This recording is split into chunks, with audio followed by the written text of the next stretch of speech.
Sweet है, creamy है और अच्छे से क्रिस्पी हो गए हैं इसके एजेस। और इसको कहते हैं बंगाल में कुमड़ा भाजा। बंगाल में बंगालियों की ये बहुत ही फेमस डिश है और इसकी रेसिपी हर कोई जानना चाहता है। बंगाली इसे बड़े चाव से खाते हैं। खैर, बंगाल में हर कोई इसे बहुत ही पसंद करता है और सबको इतना पसंद आता है कि हर किसी को इसकी रेसिपी जाननी है। तो आज मैं इसी कुमड़े भाजे की रेसिपी आपके साथ शेयर करने वाली हूँ। तो इस रेसिपी के लिए सबसे पहले हमें कुमड़ा लेना है। कुमड़ा हमारा ताज़ा होना चाहिए, बहुत दिन का पड़ा हुआ कुमड़ा नहीं होना चाहिए। तो बस अब हमें कुमड़े को काटना है। तो हमें यहाँ कुमड़ा थोड़ा मोटा काटना है, मतलब कि देखिए इस तरह का, इतना चौड़ा इसका पीस होना चाहिए। तो बस अब इस कटे हुए पीस से हम कुमड़ा भाजा बनाएंगे। ये जो कुमड़ा है लगभग 250 ग्राम के करीब होगा। परफेक्ट मेजरमेंट तो नहीं है, लेकिन हाँ उतना के आसपास होगा। और देखिए कुमड़ा जो हमने काटा है उसकी चौड़ाई इतनी होनी चाहिए, तभी हमारा कुमड़ा भाजा अच्छा बनेगा देखने में। अब हम क्या करेंगे कि इसके अंदर का जो सॉफ्ट पार्ट है, बीज वाला पार्ट, उसे हमें हटा लेना है।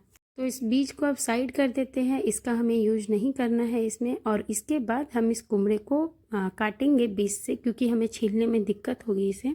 और अब हमें इसका छिलका हटाना है। तो सबसे पहले हमें क्या करना है कि इसके ऊपर वाला और जो नीचे वाला हिस्सा है उसको हम काट लेंगे और काट कर साइड कर देंगे। इसके बाद इसके छिलके को हटाएंगे। तो छिलका चाहे आप तो चाकू से हटाएं, या फिर अगर आप आलू वाली छिलनी से हटाएंगे तो उससे आराम से छिलका हट जाएगा। देखिए कितनी आसानी से इसका छिलका निकल जा रहा है इस आलू वाली छीलनी से। इसी तरह से आप भी निकाल ले सारे छिलके को। अच्छा, हमें बहुत ज़्यादा इसे अंदर अंदर तक नहीं छीलना है, ऊपर से एक बार में जितना छिलका निकल जाए उतना ही हमें इसका छिलका निकालना है।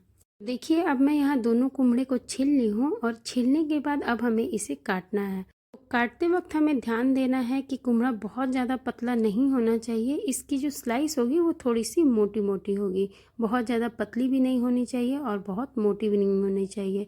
देखिए इस तरह का ये थोड़ा मोटा कुमड़ा का स्लाइस कटा हुआ है, इसी तरह का हमें काट कर तैयार करना है। तो बस फटाफट से अब हम इसी तरह से सारे कुमड़े को काट लेंगे और जब सारे कुमड़े कट जाए तब हमें इसे अच्छे से धुलना है।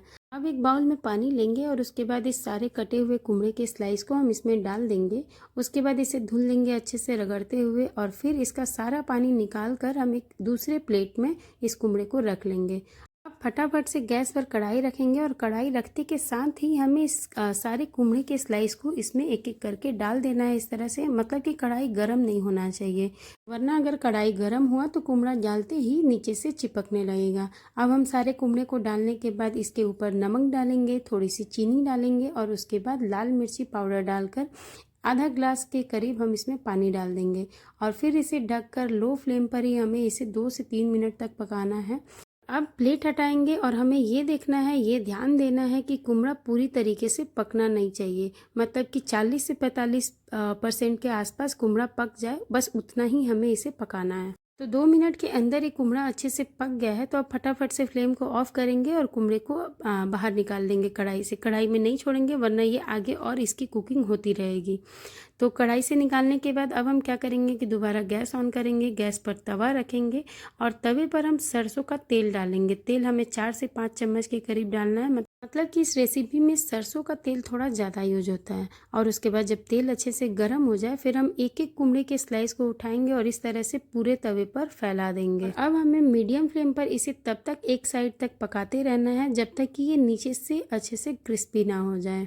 अब जब ये एक साइड से अच्छे से क्रिस्पी हो जाए, नीचे से अच्छे से सिक जाए, फिर हम इसे एक एक करके सारे कुमड़े भाजे को पलट लेंगे और दूसरी साइड से भी हमें इसी तरह से पकाना है। मतलब कि तब तक पकाना है जब तक कि ये दूसरी साइड से भी इसी तरह से क्रिस्पी ना हो जाए। दोनों साइड से ये अच्छे से क्रिस्पी हो जाए, फिर हम इसे एक एक करके निकाल लेंगे। मतलब कि इस कुमड़े भाजे में हमें एक भी मसाले की ज़रूरत नहीं पड़ी। बिना मसाले का कुमड़ा भाजा इतना टेस्टी लगता है कि इसे बच्चे भी खाते हैं, बड़े भी खाते हैं, सभी को ये बहुत ज़्यादा पसंद आता है।